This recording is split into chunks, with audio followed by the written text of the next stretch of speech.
آج میں جب بڑے صاحب کے آفس میں چائے رکھنے گیا تو وہ اپنے ٹائپسٹ کو لکھوا رہے تھے کہ آفس کے لیے اکاؤنٹنٹ کی ضرورت ہے، تعلیم بھی کم، تنہا 3000 اور دیگر سہولیات۔ تو بھائی رگھوا دینا سمینہ باجی کو دفتر میں، اس نے بھی تو بی کام کر رکھا ہے۔ نہیں کرنی اسے نوکری، نذیرہ غصے سے بولا۔ نہیں کرنے دیں نوکری تو خود کما کر لاؤ نا، اتنے غیرت مند ہو تو۔ ماں غصے میں آ گئی۔ کم تو نہیں ہے 3000، اور پھر بڑا بھائی بھی تو وہیں موجود ہوگا۔ بھائی نذیرہ ماں ٹھیک کہتی ہے، سمینہ 3000 لائے گی تو گھر کے حالات بہتر ہو جائیں گے۔ جھورا نذیرے کو سمجھانے لگا تو نذیرہ بڑبڑا کر چپ ہو گیا۔ کیا حرج ہے ملازمت، سبھی کرتے ہیں۔ جمیلہ تیزی سے بولی۔ میری کئی سہیلیاں صبح کالج جاتی ہیں اور شام کو پارٹ ٹائم کام بھی کرتی ہیں۔ میرا بھی خیال ہے نذیرہ، اس میں کوئی حرج نہیں ہے۔ بشیرہ بڑا تھا، گہری سوچ میں بولا۔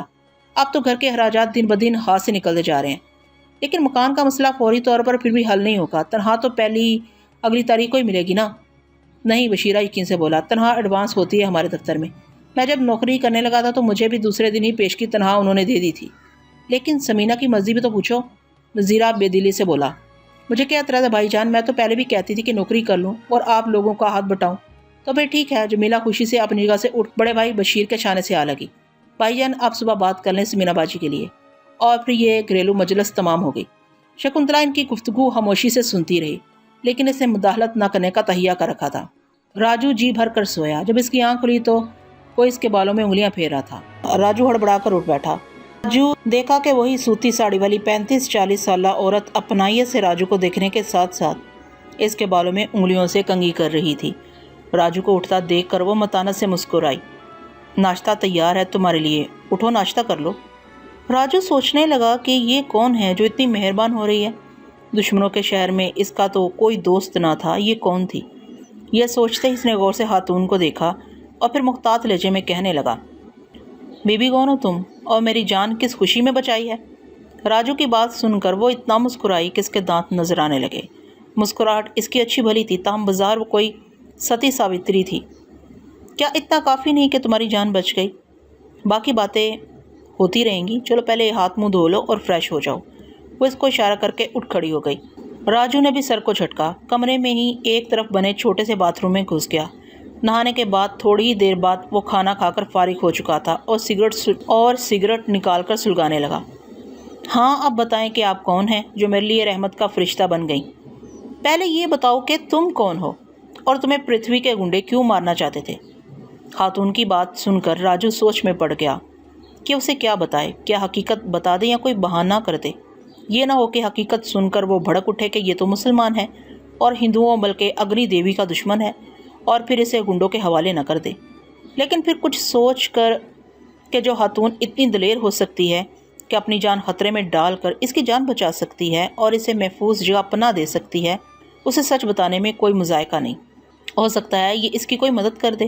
اگر مدد کرنے پر نہ بھی راضی ہوئی تو کم از کم اسے گنڈوں کے حوالے نہیں کر سکتی، کیونکہ اس طرح اس کا اپنا بھی راز فاش ہو جائے گا۔ اس نے ایک غیر ہندو شخص کو پناہ دی ہے۔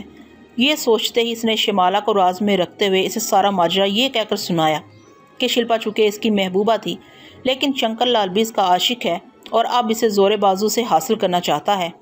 نیز یہ کہ شنکر کو طاغوتی طاقتوں کی پست پناہی حاصل ہے۔ سارا قصہ سن کر راجو چپ ہوا تو عورت نے گہرا سانس لی اور کہنے لگی، راجو تمہیں شاید معلوم نہیں کہ تم نے انجانے میں بھیڑوں کے چھتے میں ہاتھ ڈال دیا ہے۔ شنکر لال کوئی عام آدمی نہیں ہے۔ یہ علاقہ جو اگنی کا علاقہ کہلاتا ہے شنکر لال کے زیر اثر ہے۔ پرتھوی شنکر لال کا خاص آدمی ہے جو اس علاقے میں اس کی سرگرمیوں کا نگران اعلیٰ ہے۔ انتہائی کمینہ صفت، شکیل قلب اور سنگدل انسان ہے۔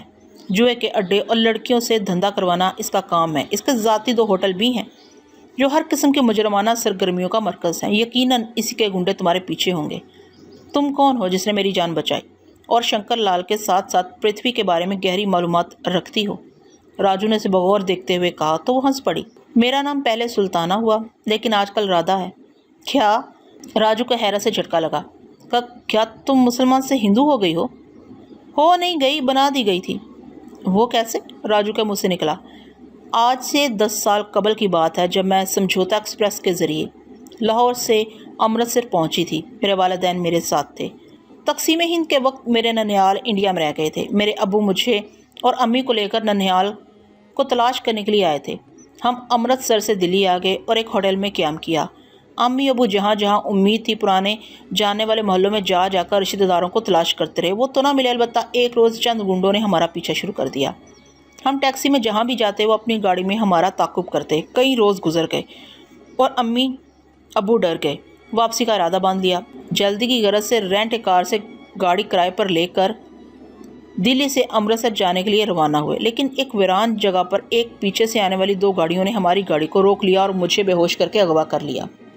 اس دن کے بعد امی ابو کا کچھ پتہ نہیں چلا۔ مجھے ہوش آیا تو اپنے آپ کو برائی کے اڈے پر پایا، جہاں جی بھر کر میری آبرو کے پرخچے اڑائے گئے اور مجھے رادھا کا نام دے دیا گیا۔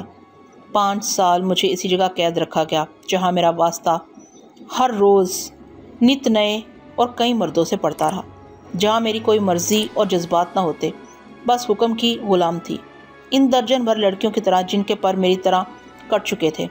5 سال کے طویل عرصے کے بعد جب میں اس قبرنما گھر سے باہر نکلی تو ایک مکمل بری عورت بن چکی تھی، جو چند سکوں کے عوض سب کچھ کر لیتی تھی، لیکن میرے اندر ایک اچھی عورت ہمیشہ سے چھپی رہی۔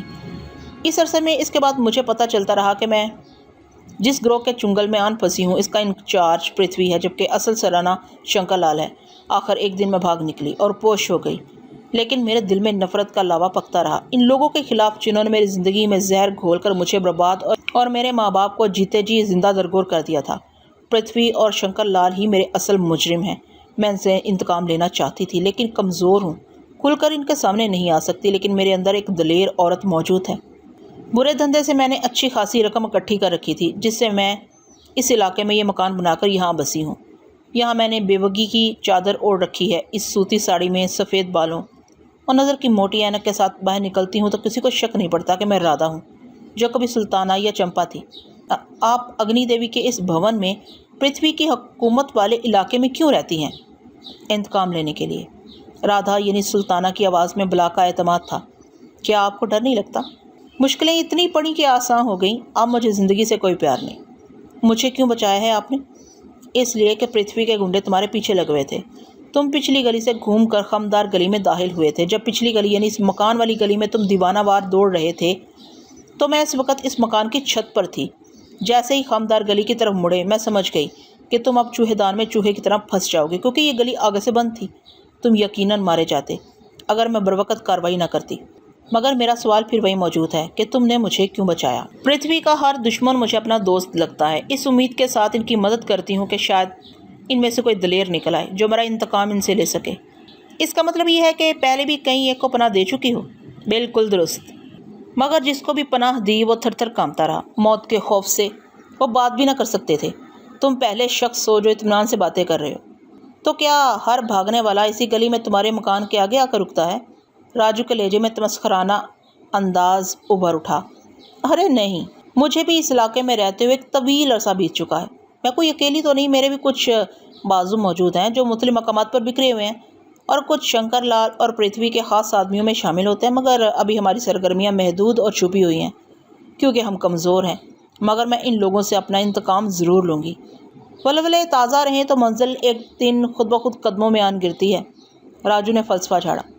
کیا تم میرے مشن کی کامیابی میں میرا ساتھ دو گے؟ رادھا کی آنکھوں میں امید کے دیپ جلنے لگے۔ بالکل، اس لیے بھی کہ تم مسلمان لڑکی ہو، اور اس لیے بھی کہ تم نے مجھے پناہ دی ہے، اس لیے بھی کہ خود میرا ٹارگٹ بھی شنکر لال ہی ہے۔ لیکن تم شاید نہیں جانتی کہ شنکر لال اس وقت کتنی بڑی شکتی کا مالک بن چکا ہے۔ تو کیا ہوا؟ زیادہ سے زیادہ موت ہی ملے گی نا، میں تیار ہوں۔ کیا تم کھڑک سنگھ کے بارے میں کچھ جانتی ہو؟ راجو نے یکدم اپنے مطلب کی بات کر دی۔ کھڑک سنگھ کا نام سن کر رادھا چونکی۔ کھڑک سنگھ؟ وہ زیر لب بڑبڑائی۔ ہاں، کھڑک سنگھ، راجو نے دوبارہ ٹھہر ٹھہر کر پوچھا۔ یہاں سے چند کوس دور سکھوں کا ایک گردوارہ ہے، سنا ہے یہ سکھ سادھو پورن ماشی کی رات وہاں آتا ہے، پھر کہاں جاتا ہے کسی کو آج تک معلوم نہیں ہو سکا۔ بس مجھے اسی کھڑک سنگھ سے ملنا ہے، راجو فیصلہ کن لہجے میں بولا۔